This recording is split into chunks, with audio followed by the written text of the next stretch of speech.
Les doigts sont encore un peu groggy par le froid. Pour soigner ça et l'appétit, la soupe, c'est la recette miracle. Elle vient ragaillardir les organismes fatigués. Pour beaucoup, ce plat-là est un incontournable des menus d'hiver. Ça réchauffe, ouais, c'est super goûtu, c'est génial. J'en mange tous les jours. Oui, oui. Tous les jours quand il fait froid. Source de légumes, variés, chauds. Voilà, et puis pratique, surtout. L'heure du repas approche, avec moins 10 degrés en plein vent et à la recherche de la chaleur au fond des marmites. Le seul courage à trouver est dans la préparation des légumes, épluchage, nettoyage, découpe. On va couper le blanc de nos poireaux pour faire une tarte, utiliser le vert pour faire une soupe.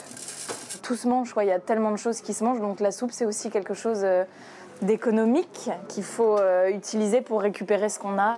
Un plat plutôt rentable pour les commerçants, avec une courbe des ventes à l'inverse de celle des températures.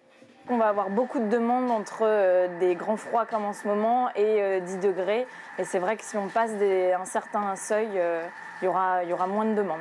On en prévoit toujours plus de la soupe par rapport à l'autre entrée, vu qu'on fonctionne sur 2 entrées.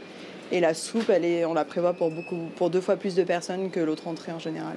Et à la fin du service, c'est rare qu'il en reste, surtout en ce moment. Pour se faire une place sur le marché des soupes, à chacun sa recette. Le velouté de lentilles 4 épices, la pois cassée dans une infusion de thym, la carotte fenouil cumin, samedi prochain je ferai la carotte panais coriandre fraîche, que j'aime beaucoup.